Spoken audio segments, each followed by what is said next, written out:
غلطی کرنے والے سے معافی مانگنے کے باوجود ناراض رہنا کیسا ہے؟ بنیادی اعتبار سے حکم تو یہ ہے کہ جس نے معافی مانگی اس کو معاف کر دیا جائے، لیکن بسا اوقات ہوتا یہ ہے کہ یا تو معافی مانگنے والے کا جو طرز ہوتا ہے وہ ٹھیک نہیں ہوتا، اس کا انداز ٹھیک نہیں ہوتا، وہ ایک رسمی طور پر معافی مانگ رہا ہوتا ہے، تو اس کی وجہ سے جس کو تکلیف پہنچی ہوتی ہے اس کے دل سے وہ تکلیف دور ہوتی نہیں ہے، تو وہ بھی مجبوراً صرف رسماً جو ہے وہ معاف کر دیتا ہے، لیکن اس کے دل کے اندر کدورت یہ باقی رہتی ہے، تکلیف باقی رہتی ہے۔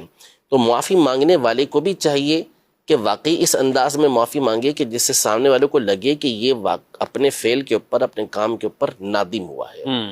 نمبر دو، جو بعض اوقات معافی تو کر دے گا، سامنے والا نادم ہو کے معافی مانگ رہا ہے، لیکن اس نے تکلیف اس درجے کی پہنچائی ہے کہ جس کو تکلیف پہنچی ہے وہ معاف کر رہا ہے، جو اس کے بس کے اندر تھی، بس کی بات تھی اس کی، وہ جو کر سکتا تھا، لیکن جو تکلیف اسے پہنچی ہے اس کی طرف سے وہ ایسی ہوتی ہے کہ دل سے وہ چیز نکلتی نہیں ہے، تو اسے چاہیے کہ نکالنے کی کوشش کرے، لیکن ہم اس کو یہ نہیں کہیں گے کہ اس کے دل میں جب تک وہ بات ہے اور وہ کوشش کر رہا ہے تو یہ گناہ گار ہوا، ایسا نہیں ہے۔ صحیح۔ تیسرا یہ کہ معافی جس سے مانگی جا رہی ہے تو معافی کے ساتھ بعض اوقات تلافی بھی ہوتی ہے، یعنی مثلاً کسی کا آپ نے بہت بڑا قرض دبا لیا ہے، لاکھوں روپے اس کے، کروڑوں روپے دبا کے بیٹھے ہوئے ہیں، اس کی جائیداد آپ دبا کے بیٹھے ہوئے ہیں،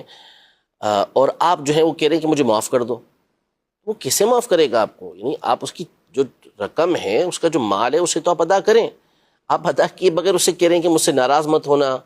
میری طرف سے جو تکلیف پہنچی ہے اس پر آپ مجھے معاف کر دیں، تو یہ تو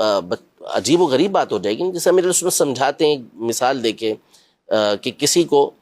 تھپڑ مارا اور اسے کہا کہ سوری، پھر فوراً کہا کہ ہاں سوری تو کر رہا ہوں لیکن ایک تھپڑ اور ماروں گا تھوڑی دیر کے بعد، ایسی سوری کا کیا فائدہ، ایسی معذرت کا کیا فائدہ؟ تو جس کے ساتھ ایسا سلوک کیا ہے آپ نے، جس کو تکلیف پہنچائی ہے، تو آپ اس کو پھر راضی کرنے کی بھی کوشش کریں، اور آپ نے اگر اس کا نقصان کیا ہوا ہے، اس کی کوئی چیز دبائی ہوئی ہے تو وہ اسے واپس کریں، تو اس کے دل سے قدورت نکلے گی نا۔ لیکن تو اگر ایسا نہیں کریں گے، اس کی وہ چیز آپ نے دبا کے رکھی ہے اور مسلسل آپ ظالمانہ انداز ہی اختیار کر رہے ہیں، پھر آپ کہیں کہ وہ آپ کو زبانی کہنے پر معاف کر دے، تو ایسا کیسے ہو سکتا ہے؟ ایسا نہیں ہوگا۔ اچھا، تو پھر ان چیزوں کا لحاظ ضروری ہے۔ جو پیسوں کا کہا، ایک تو ہے پیسے یا اس طرح کے حق، بعض کا دوسروں کی عزتوں کے جنازے نکال دینا، بالکل ایسا ہی ہے۔ اور آج سوشل میڈیا ہے اور اس میں وہ بیچارہ جس کے بارے میں بات کر دی، نہ اپنے گھر میں ایک طرح کا منہ دکھانے کے قابل رہا، نہ معاشرے میں نہ رہا، نہ کسی اور جگہ، اور بعد میں یہ کہیں کہ وہ غلط فہمی ہو گئی تھی لیکن آپ معاف کر دیں، کیا کرے گا؟ یعنی یہ دور تو